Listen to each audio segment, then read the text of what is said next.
माँ लक्ष्मींकर अति प्रिय दशपुर मंडा।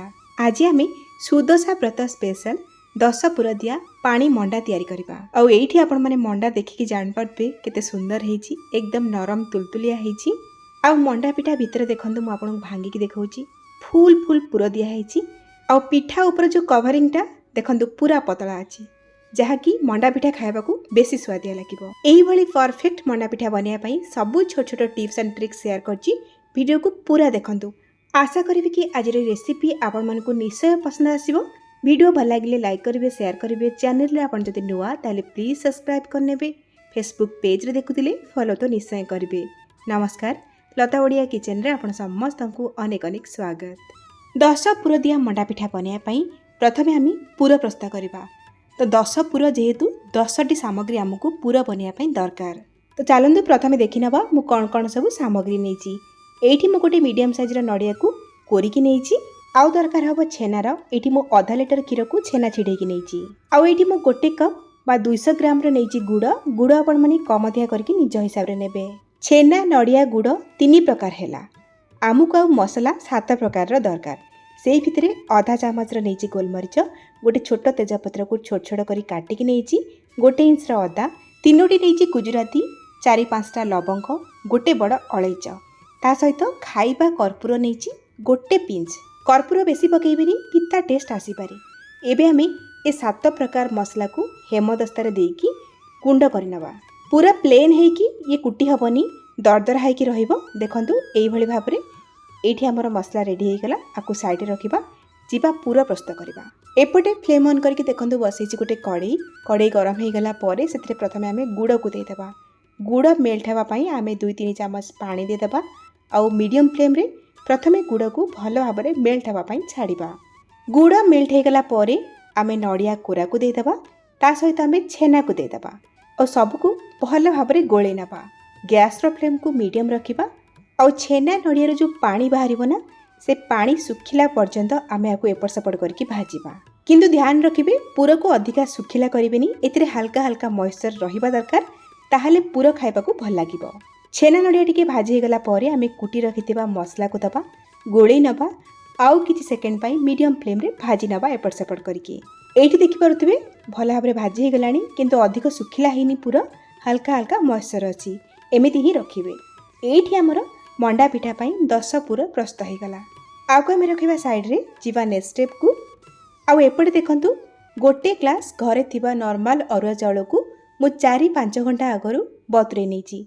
तो ये अरुआ चाउल भल भाव में बतुरी जाइए, आउ फुली भी जाइए। ध्यान रखंतु चाउल को भल भाव में बतुरेबे, ताहाले चिकन होइकी चाउल बाटी हे पारिबो। ए जो ग्लास आपण माने देखुचंदी ना, एई ग्लास रे गोटे ग्लास मु चाउल नेइची, जहाँकि पाखापाखि 300 ग्राम रो अछि। चाउल मापिया पई जे कोनोसी जागा गोटे सेट करिवे। जो जगह चाउल मापिकी नेबे सेई सेम जगह आपण माने पानी को मध्य मापिकी नेबे। जदि आपनकर मेजरमेंट सटीक रहिला ना, आपनकर पिठा बहुत बढ़िया तैयारी हबो। तो बतुरा चाउल को भल भाव में धोई नबा, आउ एक्सेस पानी को बाहर कर नबा। आ गोटे ग्राइंडर जार रे बतुरा चाउल को दे दबा। आउ चाउल को बाटिया पई जो ग्लास रे मु चाउल मापिकी नेतिली ना, सेही ग्लास रे आधा ग्लास नेची पानी। किंतु थर करे आधा ग्लास पानी आमे दबानी, अल्प अल्प पानी देके आमे चाउल को बाटिबा। कम पानी देके चाउल को बाटले चाउल एकदम चिकन हेकी बाटी हबो।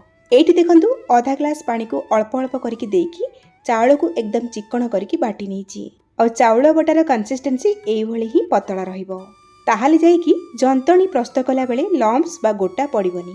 एपटे देखंतु फ्लेम ऑन करके बसिछि गोटे कड़ई। आउ कड़ई रे आमे दबा पानी। जो जगह रे चाउल को मापिकी नेइथिली सेही सेम ग्लास रे मापिकी एठी मु नेइछि 1.5 ग्लास पानी। चाउल को बाटला बेले आधा ग्लास पानी देइथिली, एबे मु कड़ई रे 1.5 ग्लास पानी देली। टोटल मु 2 ग्लास पानी रो व्यवहार कली गोटे ग्लास चाउल पई। माने जेतिकी चाउल तार डबल एठी मु पानी नेइछि। एबे हमें पानी रे गोटे तेजपत्र, आउ आधा छोट चामच दबा लुण, आउ गोटे चामच दबा चीनी लुण दबा द्वारा आमर पिठा माने जो जंतणीटा फिका लागिबनी, टेस्ट भल आसीबो।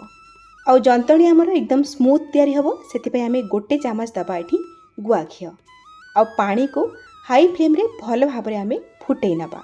एठी देखंतु पानी फुटी आसलानी। एबे हमें गैस रो फ्लेम को स्लो कर देबा। आउ जो बाटी रखिथिबा चाउल को आमे अल्प अल्प करके गोटे हाथ रे पकेइबा, आउ गोटे हाथ रे कंटिन्यूअसली एमती गोळई चलिबा, जोथि पई कि जंतणी रे लम्स हबनी बा गोटा पड़िबनी। टिके पेसेंस रखिए, हाथ को अटकेबेनी, लगातार यही भाव में आपण गोले गोले जंतणी को प्रस्तुत करेंगे। आपणकर पिठा केते भल तैयारी हम आपणकर जंतणी उपरे रहिला। जंतणी जदि भलरे तैयारी करि पारले ताहले आपणकर पिठा बहुत बढ़िया तैयारी हम। लो फ्लेम रे किछ समय एभली जंतणी को गोलेला परे जंतणी बहळिया हेई आसीबो आ गोटे जगह रे कदा हला भली लागियो, माने गोटे डो शेप को पळे आसीबो आ जंतणी रो कलर टिके चेंज हला भली लागिबो आ कड़े रु जंतणी एही भली भाबरे छाड़ी आसीबो। जानिबे आपणकर जंतणी प्रस्तुत हे गला। आ जो तेजपत्रटी को आम पकईले ताकू एठी बाहर करनबा। आ जंतणी भलरे सिझिछि कि नाही जानिया पई पानी हाथ होइकी अल्प टिके जंतणी हाथ रे नेबे। आ जंतणी भल भाबरे सेफ रहउथबो, हाथ रे बिल्कुल भी जंतणी लागु नथिबो, जानिबे आपणकर जंतणी बहुत भल भाबरे सिझि जाइछि। एबे आम गैस रो फ्लेम को ऑफ करबा आ जंतणी को गोटे प्लेट को बाहर करनबा आउ टिके खेळेई नबा। जंतणी हमर बहुत गरम अछि, ए गरम अवस्था रे आम पिठा करि परिबानी, अल्प टिके ठंडा हवा को दबा। ध्यान रखिबे बेसी ठंडा कर देबेनी, नहले सुखी जीवो। हल्का उषुम थिबो, आपण कोन करिवे पानी हाथ होइकी जंतणी को एई भली भाबरे चकडी नेबे। जदि भी किछि लम्प्स बा गोटा रहि जाइथिबो ना, से भल भाबरे मिसी जीवो बा चकटी हि जीवो। आ एठी आपण माने देखिके जानि पाउथिबे जंतणी केते स्मूथ तयारी हिची, बिल्कुल भी गोटा बा लम्प्स नाही। एई भली स्मूथ जंतणी आपण माने जदि तयारी करिवे ना, आपणकर पिठा बहुत बढ़िया हबो। और जंतणी देखंतु केते नरम हेची। जदि एई भली जंतणी आपणकर नरम रहिबो ना, पिठा तयारी कला बेले फाटिबनी, ठीक भाबरे शेप देई परिबे आ पिठा खाइबा को एकदम नरम लागिबो। पानी हाथ बा घी हाथ हेकी अल्प किछि पोर्शन हाथ रे नबा, आमे पिठा तयारी करिबा। पिठा आपण माने केते छोट बड़ बनेइबे से हिसाब रे जंतणी हाथ रे धरिबे आ दुई पापुली मझिरे जंतणी को रखिकी एई भली फोल्ड करिकिना आउ टिके चकडी नबा आ गोटे चिकण गोल करिकी तयारी करिबा। देखंतु केते चिकण हेइची। एबे आमे टिके एमती प्रेस करिबा आ गोटे छोट गिना बा कटोरी शेप दबा। आ ए गिनाटा को आपण जो तयारी करिवे ना, बेसी मोटा बा बेसी पतला करिवेनी, मीडियम करिवे। चेष्टा करिवे मझी जगहटा टिके मोटा रखिबे, चारि साइड टिके पतला रखिबे। एबे आमे तयारी करी रखिथिबा पुररु 2 चामच पिठार मझिरे भरिबा। एबे आमे हाथ को धोई नबा, जेतु पूरा भरुतले ना पिठाटा मैला देखा जीव नहले।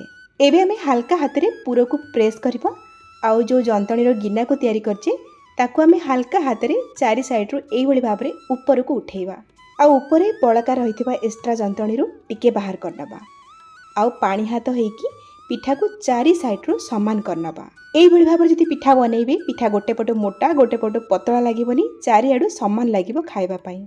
चेष्टा करिवे पिठा को पूरा चिकण करिके बनेया पई, जेमति मो बनौजी ना सेई भली बनेइबे। आपण चाहिले एई भली गोल गोल मंडा बनै परिबे, नाइ तो टिके लंबालिया बा एमती ओभाल शेप रे मध्ये बनै परिबे। मोठी हल्का ओभाल शेप रे बनौजी, देखंतु आपण को जोटा पसंद आपण माने बनै परिबे। एइठी हमर प्रथम पिठाटी तयारी हे गला। देखंतु केते चिकण हेची आ सुंदर हेची। एही भली भाबरे आमे सबु मंडा पिठा को तयारी करनबा आ ध्यान रखिबे बहुत गुडाय मंडा पिठा तयारी करके रखिबेनी, नहले सुखिकी फाटी जाई पारे।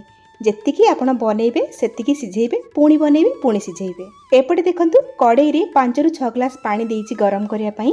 ध्यान रखंतु मंडा पिठा बुड़ीला भली पानी देबे। ए पानी रे आमे आधा छोट चामच दबा लूण आ भल भाबरे गोळेई नबा।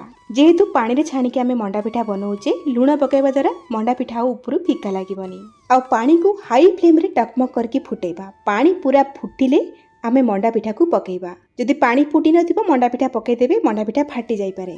आ बहुत गुडाय पिठा गोटे थर रे पानी रे पकांतुनी, कम कम पिठा पानी रे पकेकी पिठा को सिझांतु। फ्लेम को स्लो करिबिनी, फ्लेम को मीडियम टू हाई रे रखिबा आ पिठा को पानी रे 5 रु 6 मिनिट पर्यंत सिझिबा पई छाड़िबा। 5-6 मिनिट हेई गलानी, पिठा भल रेडी सिझि जाइछि। देखि पारथुबे पिठार कलर टिके चेंज हेई जाइछि, ता सहित पिठा आग अपेक्षा देखंतु केते फुला फुला लागुछि। एठी हमर पिठा हेई गला। एबे आमे पिठा को जाली को बाहर करनबा। बहुत नरम थाए, पिठा को केयरफुली आपण माने बाहर करिवे, नहले फाटी जाई पारे। तो एठी देखि पारथुबे गोटे भी मंडा पिठा फाटिनी, एकदम परफेक्ट तयारी हेइछि। ध्यान रखंतु 5 रु 6 मिनिट ही पिठा को सिझेइबे। एठी मो पानी रे छाणी के मंडा को तयारी कली, आपण माने स्टीम देके मध्ये मंडा को तयारी करि परिबे। किंतु सिझा मंडा अपेक्षा ए जो पानी मंडा अधिक नरम हेइ थाए। एठी हमर तयारी हे गला 10 पुर दिया पानी मंडा। वीडियो रे दिया जाइतिबा सब छोट छोट टिप्स को आपण माने फॉलो करंतु आउ एई भली परफेक्ट मंडा घरे तयारी करंतु। केमिथि लागिला आपण को अनुभूति मो सहित शेयर करंतु। ताले आजि पई रहउची, पुणी आसीबी आ गोटे नुवा रेसिपी नेकी। से पर्यंत रहली, नमस्कार, बाय, जय जगन्नाथ।